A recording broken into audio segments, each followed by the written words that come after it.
It's Zach Eady with Purdue men's basketball, and you're watching Boilers in the Stands.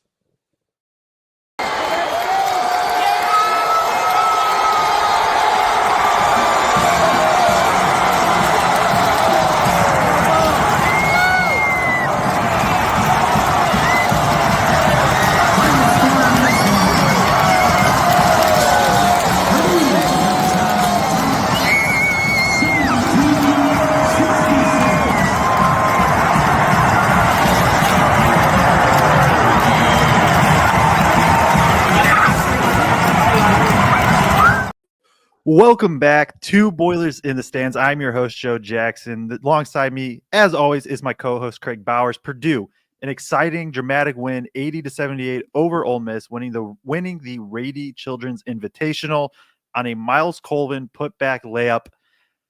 We'll dive into him later, and we'll probably do it actually at the top of the show, to be honest. But what a game. What a game. Purdue comes out scorching hot. Ole Miss, second half, at one point, I think it was through the first 9 minutes, they were averaging over 2 points per possession. Over 2 points per possession for like a 9-minute stretch is absolutely absurd. Purdue finds a way to bounce back, though. And this was a game with 4 minutes left. I'm looking right now at the KenPom projections. Purdue had an 11.5% chance to win with about 5 minutes left. And at that point, it really felt like I was kind of thinking like, yeah, this one's probably just kind of over. And then within a minute, they were up. The energy was there, the hustle. So I don't want to ramble too much. I don't want to take away too much from our guy, Kraig, who, shout out to Kraig, covered in person, spent his Thanksgiving holiday live there, getting everything that you all need behind the scenes. Will give us great insight into what it was like there at the stadium, have all the interviews and all of that out as well. So shout out Kraig for doing that. I'll shut up now. Kraig, thoughts, reactions, excitement, energy, just everything from the game that you were at. Just first of all, it was it was just an amazing atmosphere, an amazing environment. That gym, I want to say, seats about 3,000 people, and it's like stadium seating, essentially throughout the entire thing. But it was at least 80% Purdue fans, if not more. Newbert leaned over to me at the beginning of the game and said, are there any Ole Miss fans here at all? And there was a small pocket, but it couldn't have been over 30 or 40 total in that gym. And man, when Purdue went on a run, or when Purdue needed to get going, when they were down a little bit, the fans were absolutely insane. They were, I don't know if you could hear it through on the TV, but they were stomping the floor and just rattling that place. And quite a few people around Rady's children's event, or the Rady children's event itself, were just commenting about how incredibly impressed they were with the Purdue fan takeover of that building, and how loud they were. And then the game, right? Like, I haven't even talked about the game yet, but an amazing game of runs. It's so hard mentally, I think, for teams when you have a 17-point lead, even though it was early, right? And everything's going to balance to some point as you get further down into the game. But it's so hard to keep your composure in those situations. And then you come back, right? And they get that steal and tie it up. Like, after you fought to be up 4 points, and they end up getting that steal to tie it up at the end. And that's really when I thought, like, okay, this might be too much for them to overcome when this is all said and done.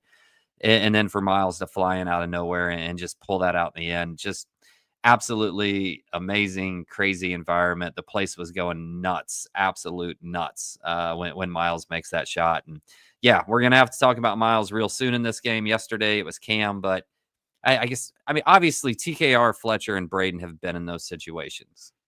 There's a lot of other people on that team who've been on the team in those situations, but they haven't been key roles in those situations.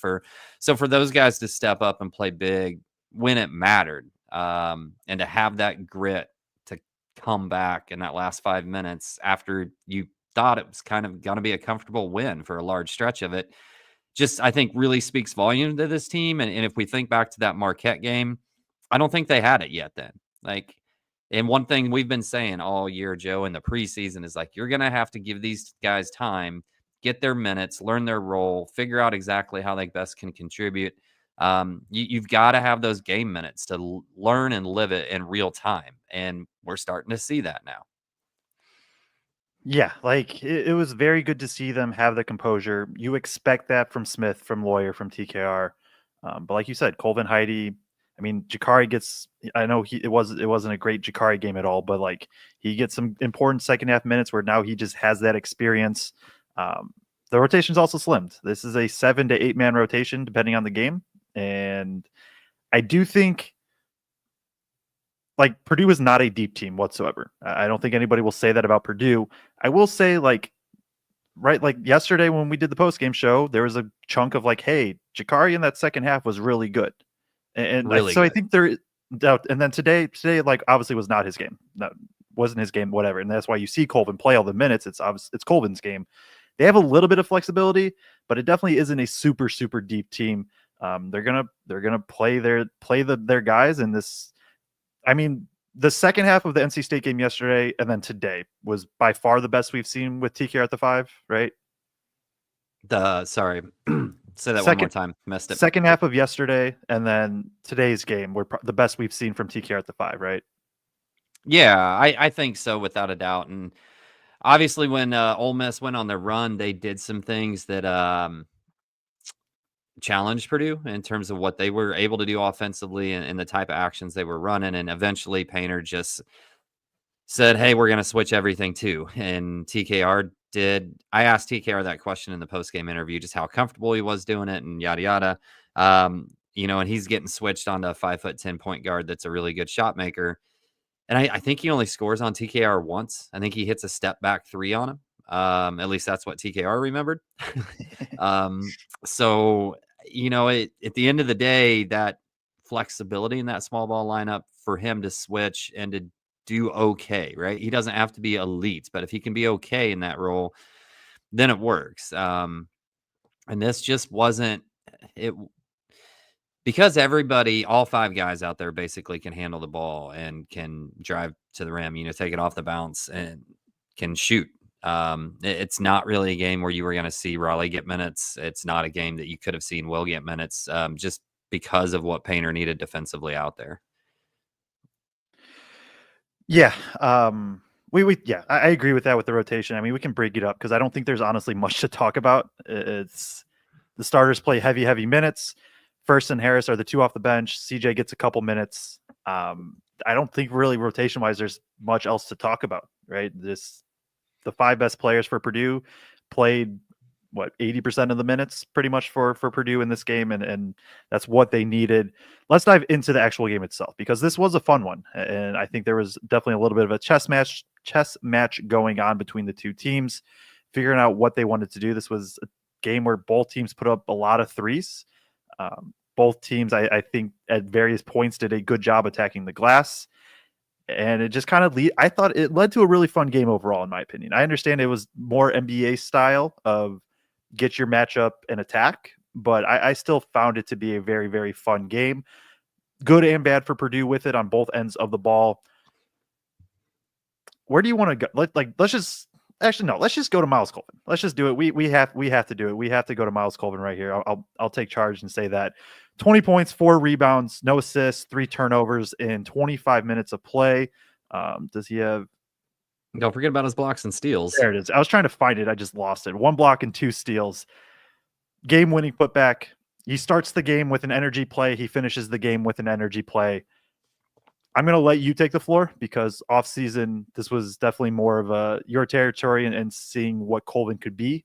So I'll just kind of throw it to you and let you take it away on Miles Colvin in this game. No, I don't think you could be any more impressed about what Miles brought. And, I asked Braden a question about Miles, just if they saw like a switch during the summer or anything. And, he gave a really thoughtful response and said, man, like everybody, when they come in here, you're one type of player in high school. And when you come into here, you've got to figure out how you fit. And you've got to figure out what your job's going to be on the team, what your role's going to be on the team, accept that, and then perform at the highest level you can doing those things. And, he said he's figured that out. It takes time. He's figured that out. Now he's bringing that energy off the bench, or not off the bench, but he's bringing that energy from that wing spot. He's rebounding the ball really well for a guy his size. Defense has been really good. Now he got absolutely lost a couple times today. And on that end a couple of times, but he also had a lot of really good defensive moments today at the same time. And we've always known the shooting's there, right? But today he really attacked the basket a few times. Most of those were in transition. And what we've really seen up to this point is Miles can dunk. But he finished some of those plays through contact, layups, getting an and one. So I just think we're continually seeing. Again, he tried to take somebody off the bounce in this game too. I just and look comfortable doing it, right? In transition, he catches the ball really well and goes ahead and finish off the bounce. I just think we are slowly seeing all these other pieces of Miles's game come out with a higher level of comfortability of doing it with more game minutes, and I think this is just the start. He's not going to score 20 a game, but I really think that we're going to start to see him emerge a little bit more as a scorer as the season goes on. He gets out of the shooting slump, goes 3 of 5 from 3, which is big in a game where Purdue was getting a lot of good looks from 3. The transition stuff is like the transition finishing at the rim is a good first step because we'll talk about it more in depth later. One of the things was when Ole Miss switched everything, Purdue outside of Braden had nobody that could create off the dribble. Colvin couldn't, Heidi couldn't, Loyer I think struggled. Loyer did struggle with that too. And so if when Colvin can get there where he can actually get off the dribble, get to the rim. I mean, I think he missed, but he took a one dribble pull up today, which was even good to see. They need that, but that's the negative. And also I agree. I think especially late, there was some times he just switched, like when they were trying to switch and not, he just felt a little lost. But that also like comes with, he's the one on ball. Like he's the one going to be put in those opportunities to mess up way more than everybody else. He did a ton great, right? A lot of energy, 2 steals, 1 block. Obviously the offensive rebound to close the game it cannot be overstated. Like this, even if he didn't finish the stuff in transition, like that's the exact Colvin game I want of like, for the most part, very good defense, knock down some threes. Maybe you get a dunk in transition. Like if Colvin gives you more than that, which he did tonight, that just feels like icing on the cake to me. Not that he's not capable of that on any given night, but it's like, I don't think you have to depend on it. Right, 100%. And I'm not suggesting in any way, shape, or form that like by January he needs to be trying to ISO and take people off the bounce 4 times a game. But if there's a moment where he has leverage, right, where the play itself or just the way it develops creates some leverage for him that he can get downhill and has a clear lane and finish through contact, that's going to be huge. And like we've said, that's primarily the way Fletcher gets those drives also, right? He's coming off of a dribble handoff. So something else action-wise is creating that initial space for him to then go ahead and go on the drive. But no, I thought he was just really special tonight. And obviously I termed this the Miles Colvin game in the tweet. I didn't ask your permission for that. I just thought it definitely was 100%. So. Yeah, and it was. It absolutely was. And the crazy thing is like if you look at box scores, he had the 3rd best box score probably. I know box score doesn't tell the entire story, but he probably had the 3rd best box score in this game, which is wild to say. So I want to get away from the players. We'll get back to that in a sec, but I do want to talk before we get to the next segment, shout out to the chat, because with Kraig covering, he obviously did his thing with interviews, getting pictures, all that, which is on Boilers in Stands on Twitter. Also, the interviews in that will be up on YouTube sometime, probably tonight. I don't want to speak for Kraig. I don't know what he's got going on specifically as he's in San Diego, but very active chat before the show even started. So we do appreciate that. That helps us out a lot. If you're watching, like, subscribe. It is the easiest way you can just help us out. So appreciate everybody and the support and all of that. I want to just talk about the overall game in general and just big picture things. And I'm going to start with the second half of like, yes, Ole Miss goes crazy hot from 3. Loyer overhelps a couple times. You see Purdue, was once again where that, hey, TQ at the 5 means that Purdue doesn't have a rim protector, which means Purdue has to live in rotation, which meant Ole Miss was getting good looks. And obviously making a lot, but it was just, I think that it was interesting to see Purdue offensively, and that's down the stretch what they went to with basically just getting matchup switches, trying to get a guard onto TKR and then throw it into the post, or let Braden Smith ISO. I was surprised that they didn't try to run more stuff, but I also get it because it's like if you can get a guard onto TKR, are you going to get a better look than that?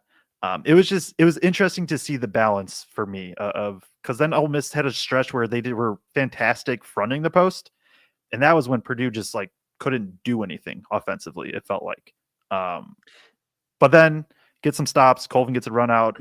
Energy's flowing. Braden Smith does his thing, opens up the floor for everybody else, and Purdue still wins.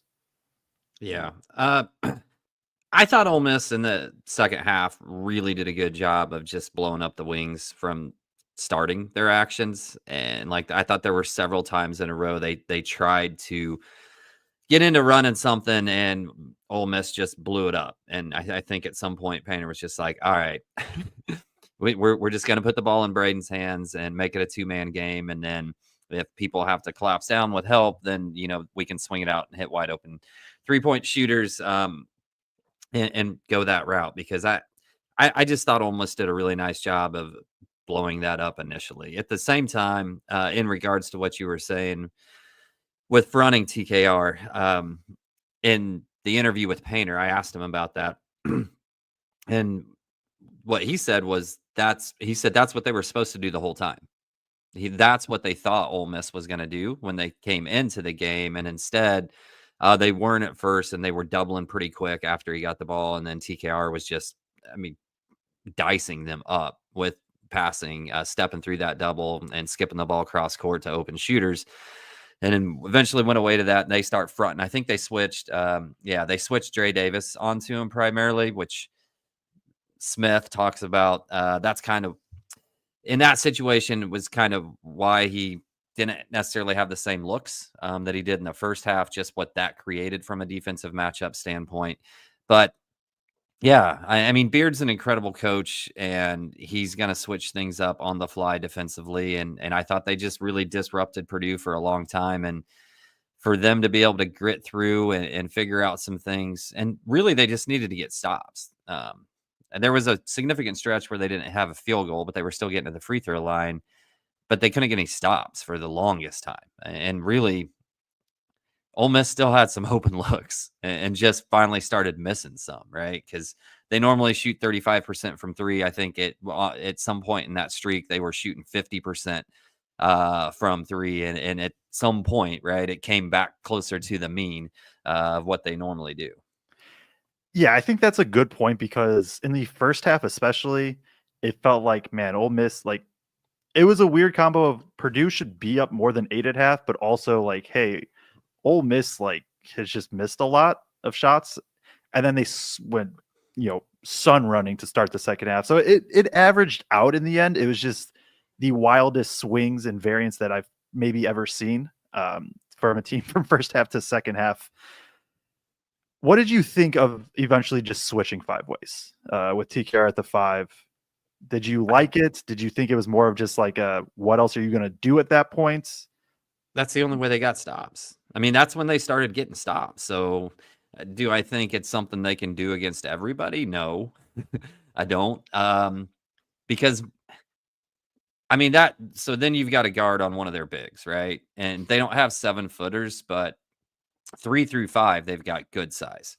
And Ole Miss didn't really take advantage of it, right? If you're playing somebody and, Fletch or Miles gets switched on to 6'8", 6'9" guy, and they actually take advantage of it, then you're in a bind. And I don't think Ole Miss really did a nice job. It was more like, oh, okay, now we've got our 5'10" guy on TKR. Let's let him cook, right? And it's like, well, what about your 6'9" guy on our 6'3" guy? Like that's 3 foot from the basket. That seems like the smarter play, but I'm glad they didn't, and we got some stops finally. Yep, and that was all they needed to really just get back into the game. So there's more big picture stuff, but I think we can hit on it throughout the players, unless you have something else you want to talk about specifically.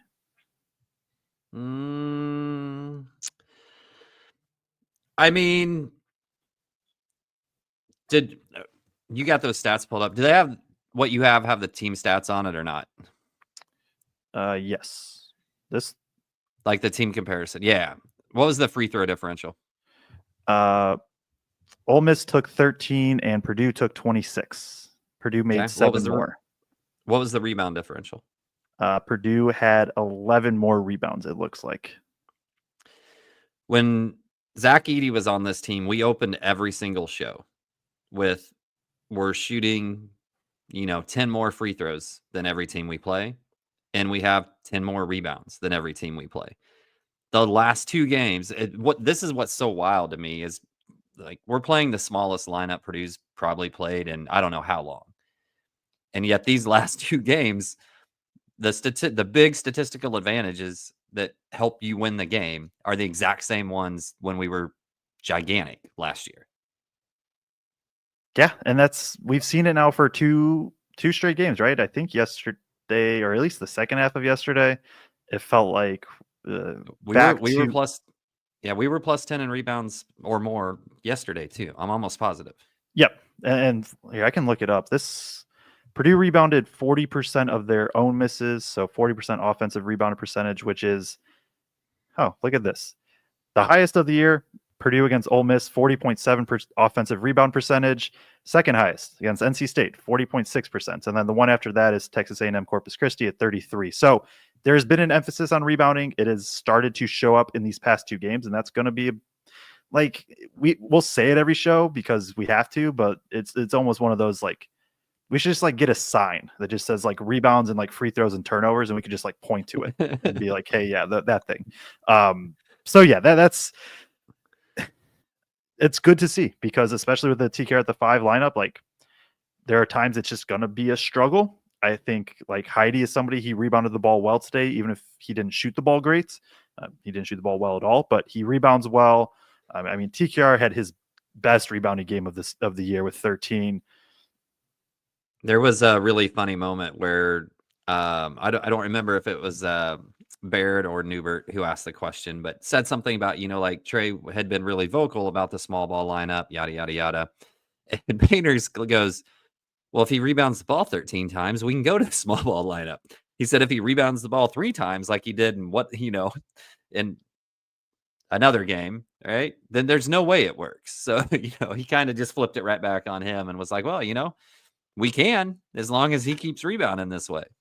Yep. No, 100%. And let's go into TKR. Let's transition into what he did in this game. He had 25 points on 8 of 12 shooting, 9 of 15 from the free throw line, 13 rebounds, 3 assists, and only 1 turnover in 36 minutes of play.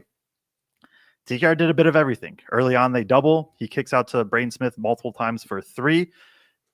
They stay single coverage on him. He goes to work in the post. They run pick and roll. He's working in the short roll. Like, this is who TKR is. He attacks the glass well.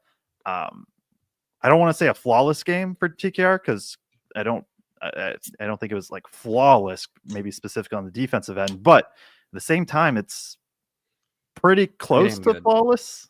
I mean, he missed a couple layups in the second half, pretty just kind of point blank. But I mean, outside of that, it's a pretty flawless game, and I was just so impressed with his transformation as a passer and decision making when he does get doubled. And Braden joked about it in the interview that like 2 years ago he was a terrible passer. He just said if the ball went into him, it was a black hole. And he's come into this. I do think there's something to be said that like when TKR got the focus in the post when he was playing next to Zach, I'm sure there was a little bit of like, it's my time because so much focus was on Zach. So I'm sure that makes it easier to be more of a willing passer. But I thought that part of his game, even though he only ends up with 3 assists, basically every time he was doubled, it felt like he got an assist or a hockey assist from that. And on that note, I know we're talking about TKR. When do you think the last time Braden got a catch and shoot 3 was? Months? Was that at all this year? Yeah, I'm sure he had 1 at some point this year, but like it does not feel like he's had 1. I could look it up actually. Yeah. So when somebody asked a question about TKR's passing today, he goes, man, I was just happy I got a catch and shoot 3 finally. Like I don't get those very often. So funny moment after the game. But yeah, I mean, if TK can do that, man, it's gonna be great. Yeah, no, it really, really is. Let's see. Yeah, this was he has had a few throughout the season, but it just does not feel like he gets that many, and that was big time that he was able to. I don't have it divided by player yet on the stats that I have, but it looks like 13 post ups. I assume they were all for TKR, and he shot like 75% ish, or probably like 67, 1.46 points per possession. Like, he was wildly efficient in the post when he was able to get there. A lot of it is because he got switches, and I think Purdue did a good job of forcing the switches. And even at times, like late in the first half, you saw Ole Miss try to like not just immediately give up the switch. And I think Purdue and TKR did a good job of screening in a way that really forced it, and just forced Ole Miss to have to continue to do that. I don't know if I have anything else on TKR. Like, he was just dominant in what he does. He is elite in the post. He has shown he is one of the better rollers in the country paired with Braden Smith. I guess I tweeted this question, and I don't expect you to know an exact number off the top of your head, but like, how many better duos, or how many times will Purdue play in a game where they don't have the best duo this year? Like, less than 5?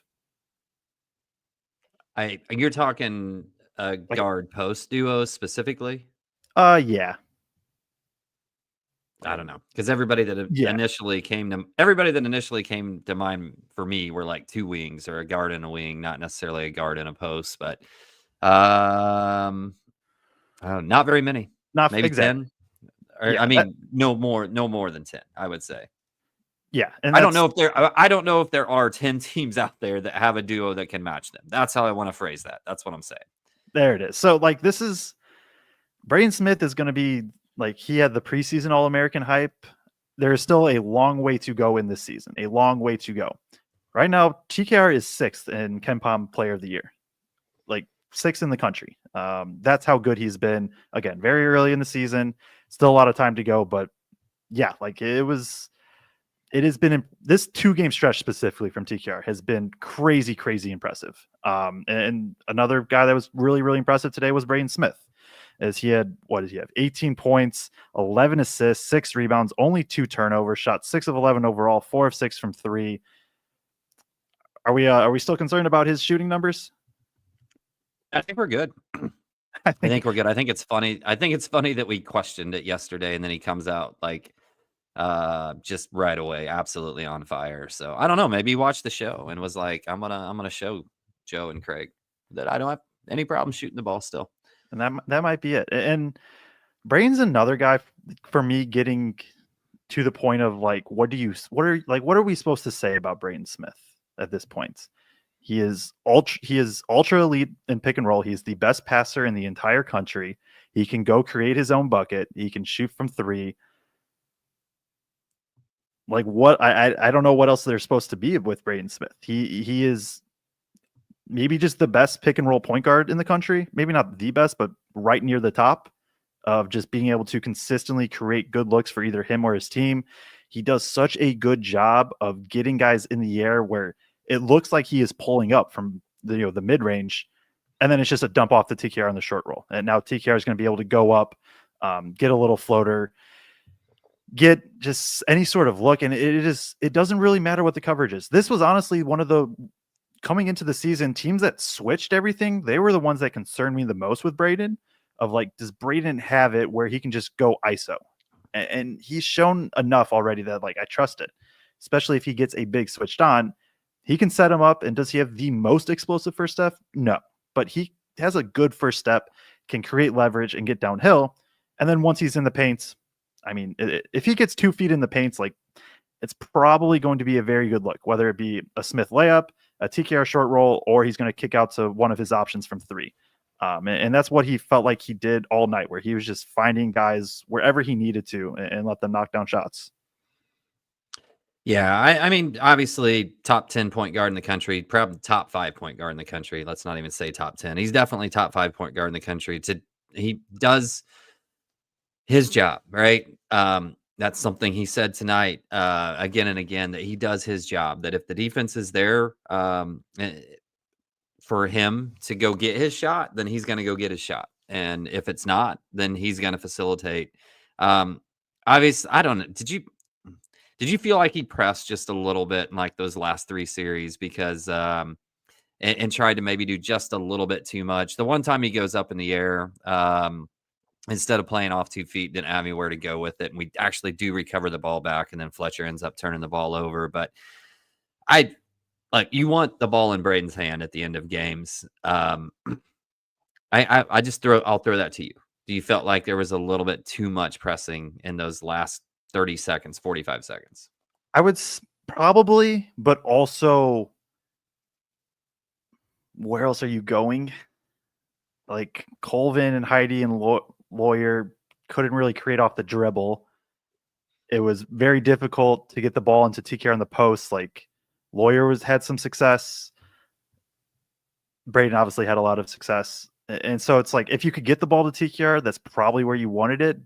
But I also think it's just easier to trust Braden Smith with the ball in his hand, say, go create something. And then I think that does lead him to forcing a bit.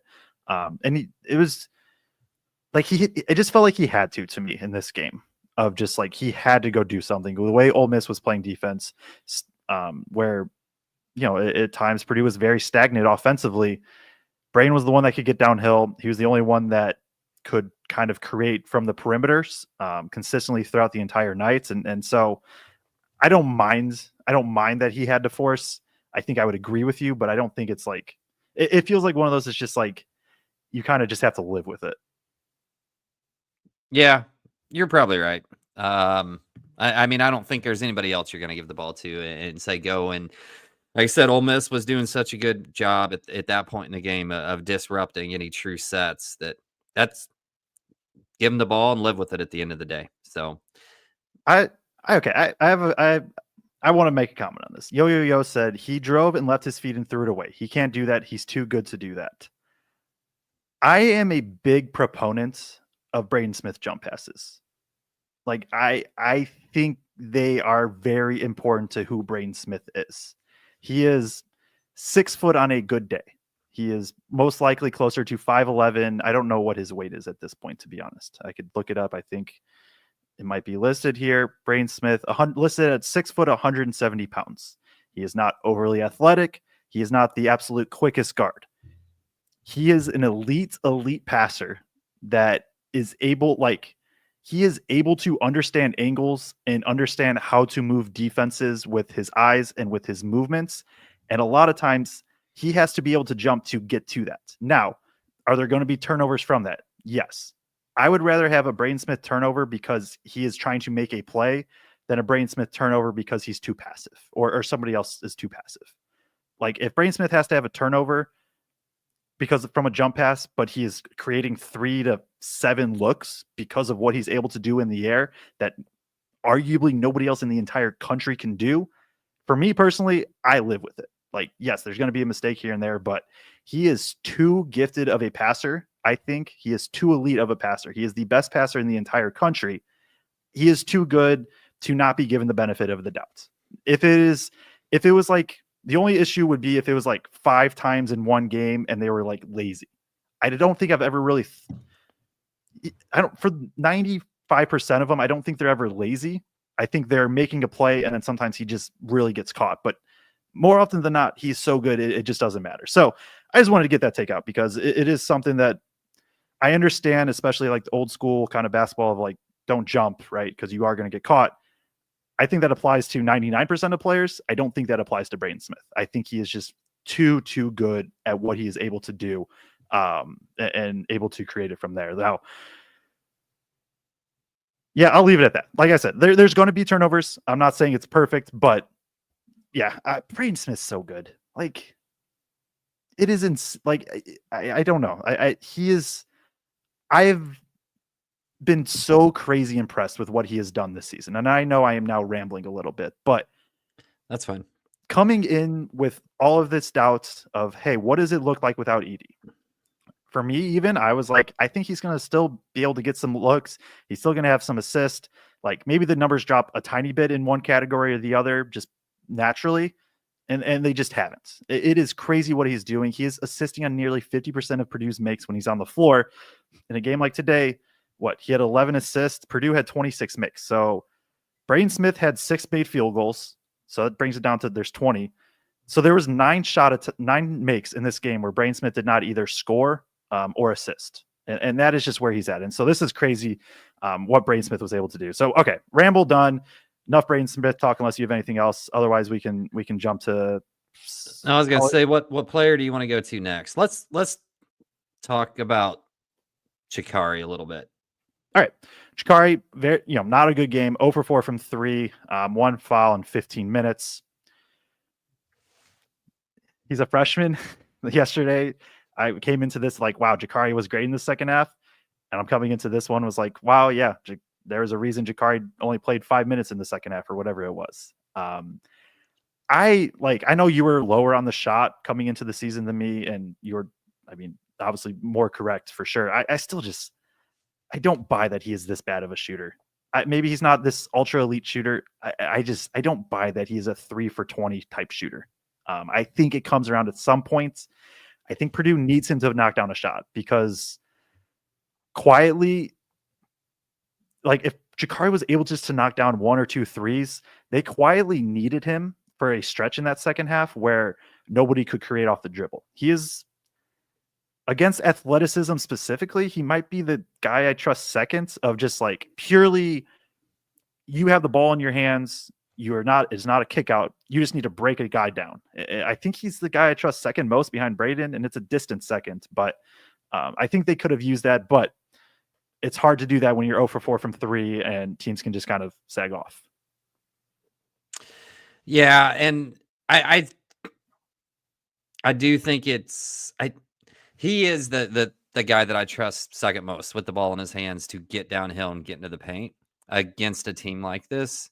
I just didn't feel like he did it much this game. I felt like he did it several times against North Carolina State. And when he finally did, he finds first, right, for an easy bucket, if I remember right. So I know it led to points.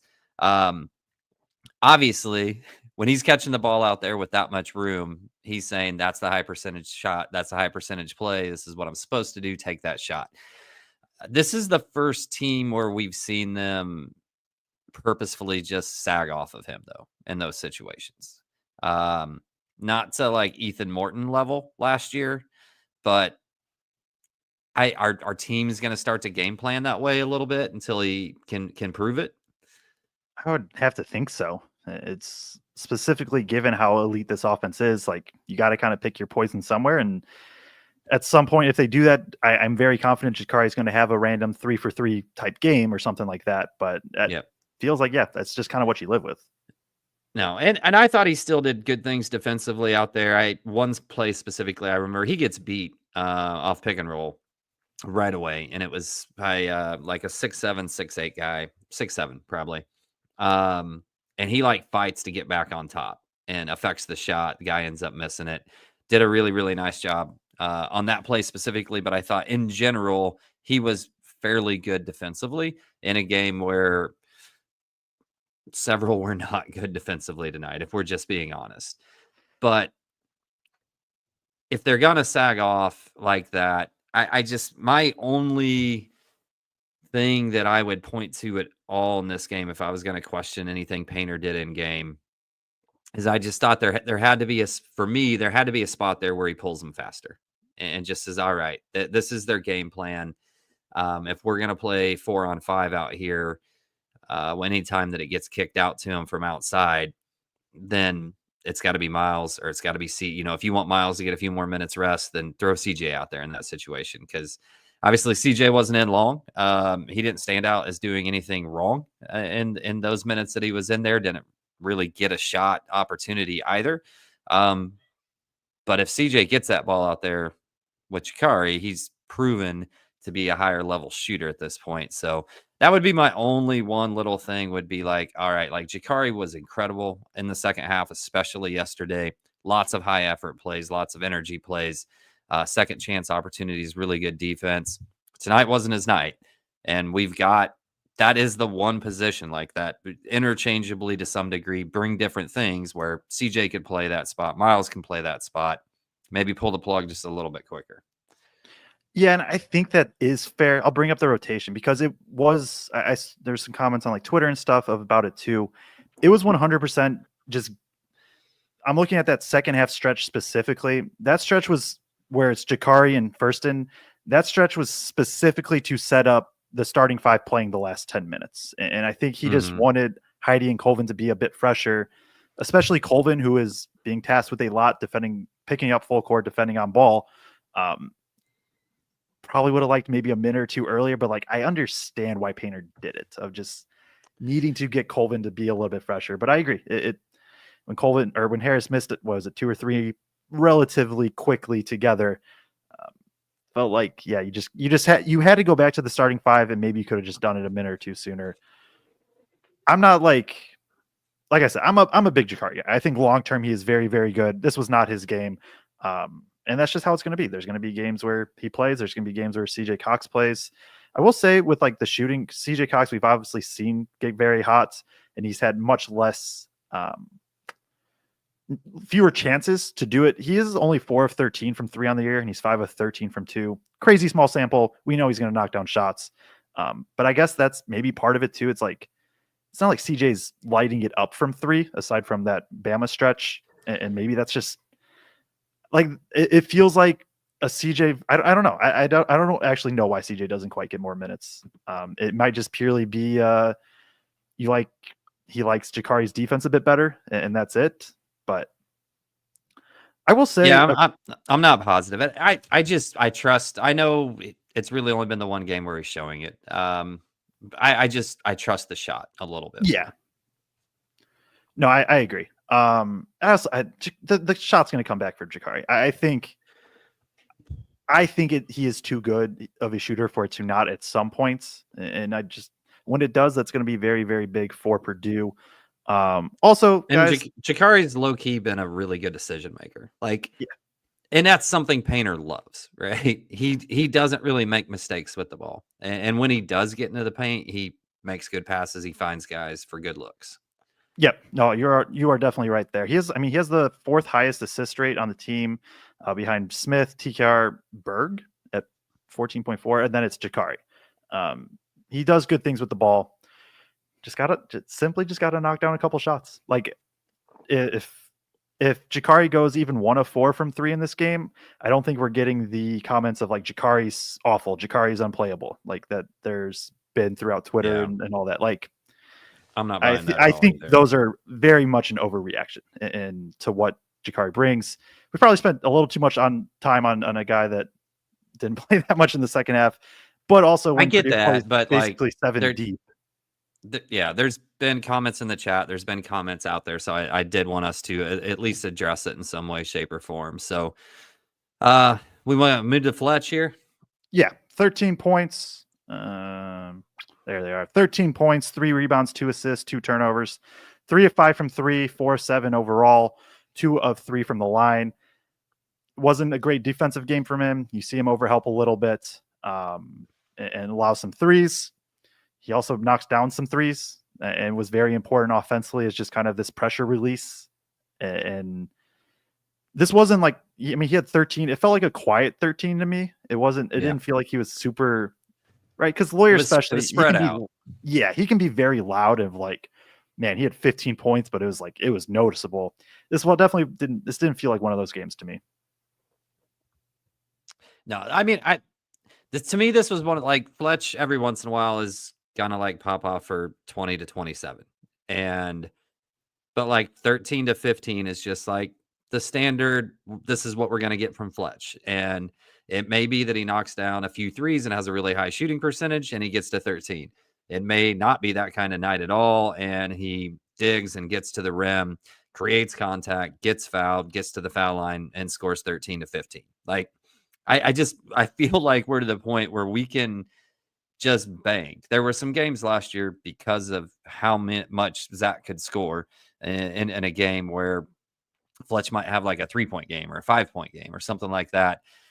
and I just feel like we're to the point with Fletch that one way or another, he's going to figure out how to get 12, 13, 14, 15 points every single game because he's got a variety of ways that he can do it, even though he's not the most athletic guy out there. But I thought it was a solid game minus the defense. I think in that run, I think there was back-to-back threes. And on the second one, you could just see him hang his head like, shit, I messed up. Yeah, and he got pulled immediately for it. Yeah. For Jakari?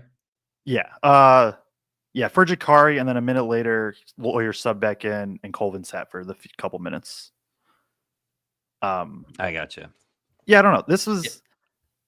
I don't really have much else to say about Fletch tonight other than, like, he found a way to get points that Purdue needed and do it. And there were some defensive liabilities, but, like, solid-ish game. Yeah, and that's where I agree. It's so interesting, like, and this is what we do, and it's fun and enjoyable, and I love doing the show, but it's so interesting with just, like, different opinions of things and how people view the game. And I'm not saying one way is right or wrong, but, like, I'm going to kind of keep going back to this loud and quiet thing of, like, Loyer's defensive mistakes today were very, very loud. Yep. I don't know if there was, like, an insane amount of them, truthfully. I don't think he was good defensively. Don't get me wrong. But it was so, like, man, like, that was so noticeable that it feels like it gets picked up more. I don't know. It's just an interesting thing that I've kind of been noticing. It's like, oh, yeah, some things just naturally stand out more. And it doesn't necessarily mean that, like, the quantity is more. It's just, like, it's very easy to pick up. Like, when you can see clearly Fletcher Loyer overhelping back-to-back plays, like, that clearly stands out. He still has 13 points on efficient shooting. Like, I was shocked they didn't try to go to him a little bit more and just set up some more. I tried to get him at least, like, one or two more looks down the stretch of, like, getting him off a curl or something, especially when the offense was stagnant. But I also understand this. We've said it how many times this show. Like, this wasn't, Loyer's not going to break a guy down off the dribble, specifically in this matchup with the athleticism. So I agree with you. Like, solid game, not great defense, made up for it some on the offensive ends. There's a reason he's out there. Yeah. While we're on it, I'm just still seeing this chat go crazy. Talking about point guard play behind Smith. There are three people on this team that can play point guard.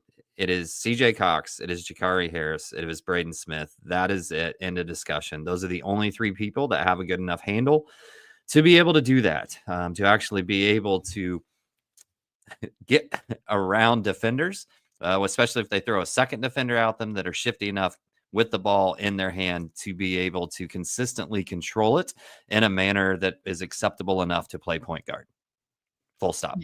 Yeah, I commented before the show too. Like, it's not even a knock on the other dudes. It's like Colvin, Colvin's not a point guard, and that's not a knock on him. Like, Heidi's not a point guard. That's not a knock. Fletch too, right? They're not point guards. Braden Smith's a point guard. He's an elite point guard also, and we have Purdue has Braden Smith for a whole nother season after this. That went through my head today of, like, this whole team comes back. We have everybody other than Fletcher. Other than Burst. Jeez.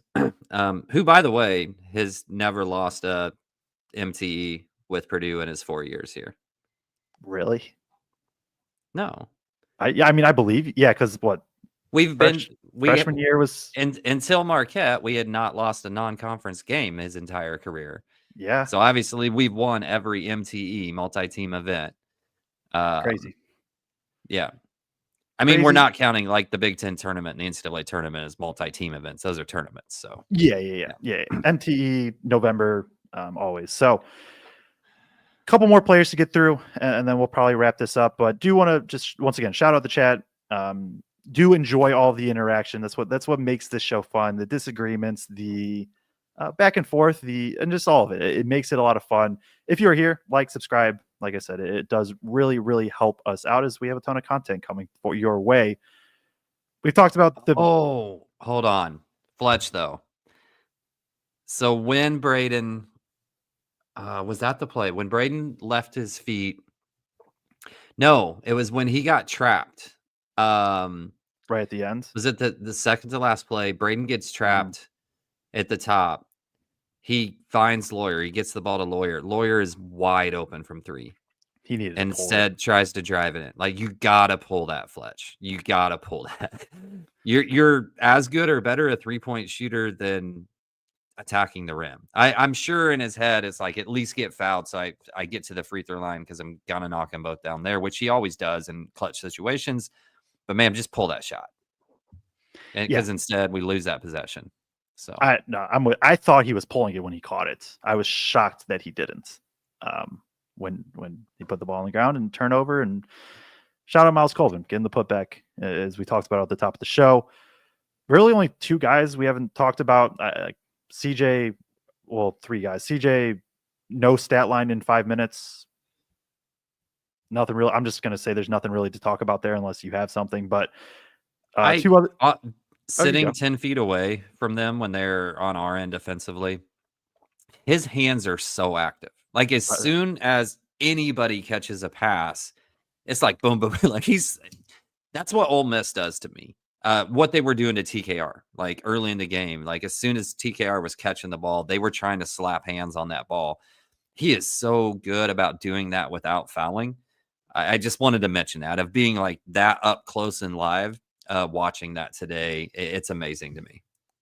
Yeah, no, that is very fair. CJ's good too. It's wild that, I understand it's because he's a freshman mainly, but like he is very talented and only getting a few minutes a game. It's just kind of where the guard depth is for Purdue on this team. Go to Heidi, and then we'll finish up with first. Heidi, 2 points, 0 of 2 shooting, 2 of 2 from the free throw line, 5 rebounds, 1 assist, 1 turnover, 1 block. This was a game similar to what Colvin has had the past couple, where it's like, yeah, he didn't shoot the ball well, but I also don't I wouldn't say Heidi played bad. I think he attacked the glass very well, which was important. Nothing besides that to me stood out too much. That's not always a bad thing, I guess. Yeah, I mean, he was solid defensively, solid on the glass. And a couple is he came flying in to get a couple of those rebounds. Also, like, there were multiple highlights this game. So it doesn't last, like it doesn't stand out as a highlight. He was above the square when he blocked that shot. Like, if Colvin doesn't have a couple of massive dunks in this game, right, and that last second winning putback, that's a highlight of the game a lot of nights. That was insane. Yeah, no, it really was. And the clean block, like that was absolutely wild. The athleticism is nuts. Like, it really, really is. I don't have anything else on him. Do you have anything? Nope. All right. We'll move to first. Finish up at least this part. I don't know if we'll have anything else. 2 points, 4 rebounds, 2 assists, 1 turnover, 1 block in 12 minutes. Again, the misses are very, very loud. And when he misses, it's just like, man, that should probably go in. And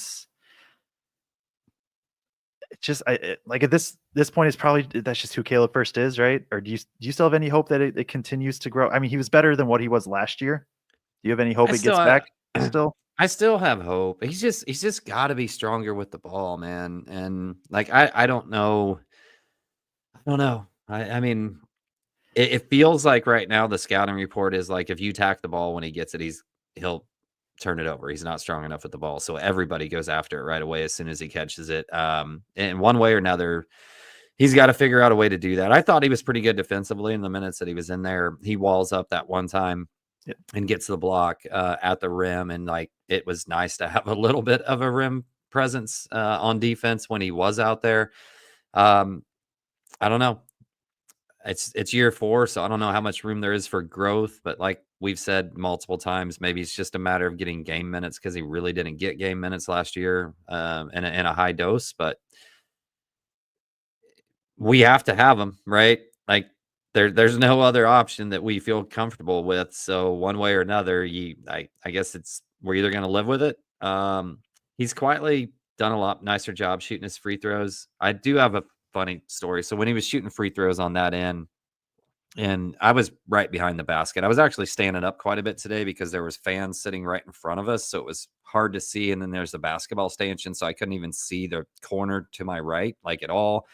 I got tired of it, so I just started standing up, and then would type notes as I was standing up. But Dre Davis said something to Caleb before the first free throw, and he hit it, and then they're talking again before the second free throw. And if you guys don't know, Dre played high school basketball in Indiana, and I don't know what Davis said to him, but they were joking around. Like Caleb was smiling, but Caleb looks at him and he goes, "I'm gonna hit the second one just so you know, though." And Dre said something back, and then Caleb hits it, and he kind of turned and looked at him and was like, "Told you." So like, I mean, You gotta love calling your own shot and following through. Yeah, that free throw is so flat, but he's been hitting it at a nice clip here in the last few games. And that's the only thing we didn't really talk about with TKR is the free throw shooting kind of regressed. Like it was pretty good yesterday, and today it was a little bit rough. Yeah, what is he at on this season? TKR is at because at one point 60, I'm doing the 61.4%. Yeah, at one point I remember doing the math in my head and just being like, man, if we hit 75% of the free throws, then we're tied instead of down 4 in the game or whatever. So that's for somebody that's going to get there a bunch. That's a little bit concerning, but you also don't, for as much as he's going to have to be featured, like you don't want him thinking about it. So like as somebody covering the team, like I really don't want to see fans talking about it. It's like he's going to be featured. And you never want him not taking a shot or not trying to play through contact because he's scared of getting fouled. We need his confidence to be high, even if the percentage isn't high on those free throws. And hopefully it just continues to get better throughout the season. Yep. No, I'm with you for TKR. And I think the first thing, like amidst him not shooting great at the rim, not shooting well at the rim, he is taken more free throws than he has field goal attempts. Like he is getting to the line a lot in his limited minutes, and is knocking him down 74%. Again, small sample size, 23 attempts, so that could fluctuate.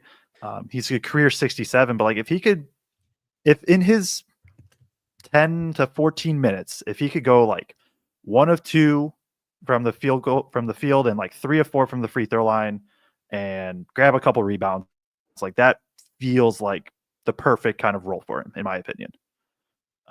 Yeah, for sure. I mean, he knocked down 2 today, gets 2 offensive rebounds, the wall up, like you said. Like he's still the defender of like he moves the best out on the perimeter. Out of who moves better out on the perimeter, him or TKR? Defensively, I thought TKR was awful good today. I really did. So it might be second to TKR, but either way, he's still the one up there. So he's going to get his minutes. Who's your? Oh, sorry. Go ahead. I was just going to say he's going to get his minutes until somebody maybe like Burgess can really come through and maybe take him. But I'm not banking on that. Yeah. Who's your game ball? Do not take mine. I know. I was going to let you. I'll throw it to you first. I'll let you go. My game ball is going to Miles, even though we know that there's 2 people on this team that honestly still had a better stat line than Miles. But this team has to have a 4th person step up. We know what the 3 are going to do. And I thought he just stepped up in an absolute huge way in all facets in this game. So game ball for me goes to Mr. Miles Colvin. Everybody, if you are in here, if you're enjoying, comment who you think your game ball will go to. I am very curious to see, especially in this game. It probably is. If you have to pick one, it's probably a lot of Colvin. But now, because I'm at the tough choice of like, yeah. See, if Greg was on here, we could give our flowers to all 3. Yeah. Hey, nice sign, by the way. I'm gonna go Braden Smith. Noticed that today. I just noticed the feed the post sign in the background. Oh yeah, it just went up today, or not today, but a couple days ago. Okay. Yeah, it was a birthday present. Shout out my mom. I'm gonna go Braden Smith for the game ball. like 18 points, 11 assists to 2 turnovers. They did on the defensive on the glass too, but then as I'm thinking, it's like TKR was good defensively too. But I'll stay with Braden Smith.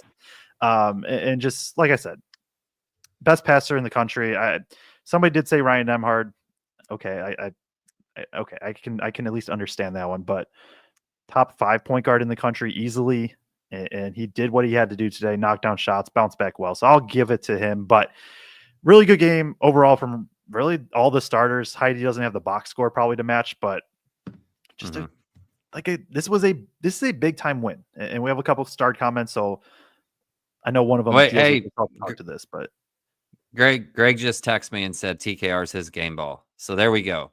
We gave all three game balls out to or we gave game balls to all 3 people that deserve flowers tonight. There it is. And happy birthday to Braggs. I don't think I realized that till I saw on Twitter it's his birthday. So happy birthday to Braggs. Happy birthday, Braggs. I'm pretty sure I saw that on Twitter. And if it isn't his birthday, then my bad. He had a big day today. Big day today. Very, very big day for Braggs. And apparently Braggs deserves his flowers because I guess he called this shot a while ago that Eberflus was gonna get fired on Black Friday, and then it ended up coming true. So he was taking his victory lap today. Shout out Braggs. Shout out Braggs for everything that he does for us, for just his career and all that stuff. So not too many people that grind harder than him, truthfully. A couple start comments we'll get out of here. Matt Spurgeon. It took us way too long in this game to quit helping over off of shooters. Waited till 3 minutes left. I don't know if you might have started this one, but I know I have thoughts, and so I'm just going to go. It's also paired with the very last one. It says also Loyer shouldn't help off his man. He needs to stick to his defensive assignment like glue. That is part of the defensive assignment. That's why I started both of those. Go ahead, Joe. Yeah, and that's what I was going to get to. Is Purdue's defense is predicated on help. Like Purdue does not have the defenders to just stick in front of the ball. And so I guess the nuance is like when Loyer is strong side wing and really digs down onto the ball, that's where he shouldn't help. But if he's weak side, like he has to generally be that low man rotation and help at the rim. And if the kick out happens, it's either his job to close out or somebody on the wing's job to X out and close out to his guy, and then Loyer recovers. So I think it's a little more nuanced than just, hey, don't help, because at times Purdue has to. Now, there was also, like I said, a couple instances this game where Loyer shouldn't have because of the position he was in. Yep. I didn't get to do the board last game, and so I'm going to do it now. I have to stand up to get a marker. Joe, you're supposed to have your supplies at the ready, buddy. I got back to my apartments as like tip off happened, so we were playing from behind from the starts. But all I wanted to point out is last show I forgot my board, my bad. Potentially have something in the works where I can just do it online. But what I wanted to point out was when Purdue was on defense, it's called ice coverage, right? Just ice coverage. And so all it is, if this is the ball, say this is like Braden Smith, and you have a screen right here from a player, I guess that should be an O. That should be an O. Icing means that the guy guarding the ball is going to force the defender to go sideline and go baseline. And what this does is now with Purdue and drop coverage, right? TKR is going to go here, you go here, is in theory, right? This is kind of where the defense is set up. In theory, this guy shouldn't have to rotate as much. And so when we talk about overhelping and rotating off the shooters, this is Loyer a lot of times. And where he has to, if he can turn the corner, Loyer has to come over and help. And what we saw a lot with previously is like with this, the screen comes here, right? Like this. And now the ball handler is going middle. You can't help here. It's harder to help here. So now this guy has to help. And it just makes it tougher to get out on shooters. Icing the ball screen where you're forcing this way, in general, will turn it more into just a 2-on-2 game. And I've seen it more these past 2 games. I don't think Purdue did it a lot to start the season. But I No. think it's something they've done these past 2 games, and I very, very much liked the defensive philosophy change to kind of fit what they want to do specifically with TKR at the 5. So sorry about that. I just randomly was like, hey, I should do this. And so we went with it. And that's what we get when we're an hour and 5 minutes into the show. So Yeah. couple more start comments, unless you had anything. Nope. From Miguel Pena, I assume this means you can tell Joe does not vibe with Colvin. I was admittedly lower on Colvin coming into the season. I was wrong about that. I will always admit when I'm wrong. I don't think I hope I don't mean to come across that way if I do. If I do, that's on me. Colvin is a fantastic player. I don't think he's a point guard, if that's where this comes from, but I have been ultra impressed with what Colvin did. I had concerns what he could do defensively coming into the year. He has absolutely proven me wrong. So if it comes across that way, I do not mean that at all, because Colvin is a fantastic player.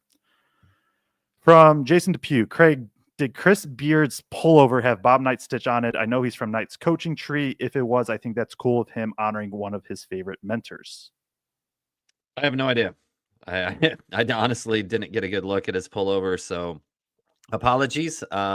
He did walk right by us as we were doing the player interviews after the game, but I missed it. I totally missed it. So, but yeah, if that's true, that's cool.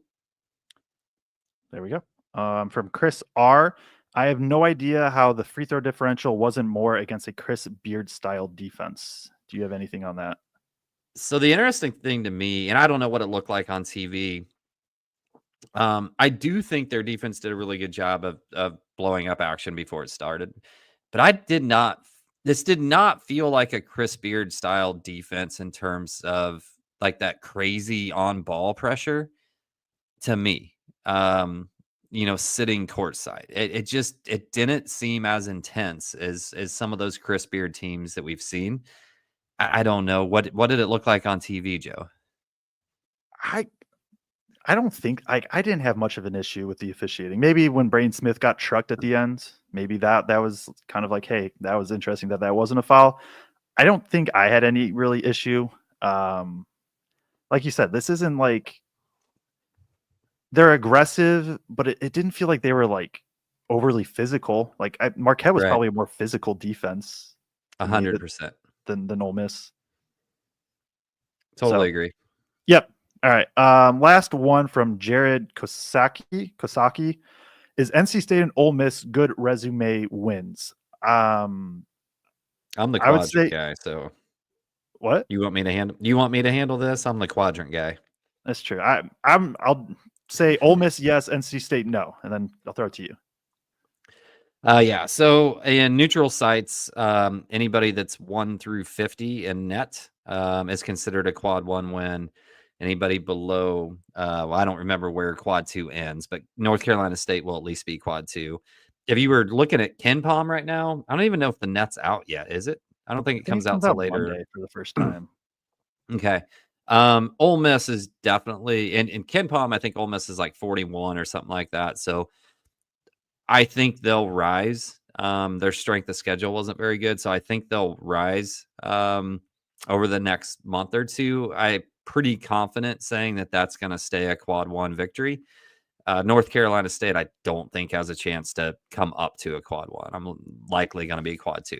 So Joe told you the same thing. I just gave you like numbers with it, which is that's funny, Joe, because it's usually the other way. Like, right?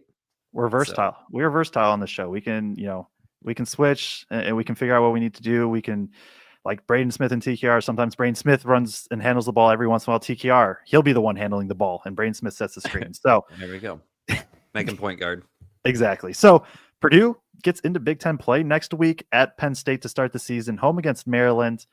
2 teams that I think are very good. I know we are both very high on Penn State's. They have a few days off. Don't play till Thursday. We'll have a preview out for that.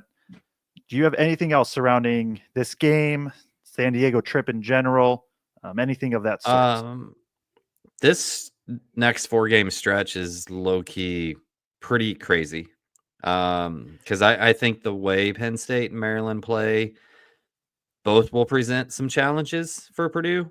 And, oh, by the way, after that, Texas A&M with a couple of really dynamic guards. Oh, by the way, after that, Auburn, the best team in the entire country. So like this 4-game stretch is, to me, gonna be pretty crazy. At minimum, Purdue has to get out of there 2-2, like at minimum, in my eyes. Obviously, there's more context of like how do you win or how do you lose, but got to get at least 2. Ideally, in my eyes, like being realistic, I think 3-1 with a loss to Auburn, you feel great coming away with that, assuming, especially if you can keep it close against Auburn. But yeah, it's a very pivotal 4-game stretch. And then it's one more bye game, and then it's Big Ten play the rest of the way. So we will have previews out for all of those. We did not have one out for today. Just I was very busy with Thanksgiving and stuff like that, and a lot of college basketball this week. Kraig was there, so didn't have one out for today with the quick turnaround. But we will have a preview out for every one of those coming forward. Obviously, post-game shows for every single one. Like, subscribe. If you turn on the bell notification, you will get notified as soon as we go live.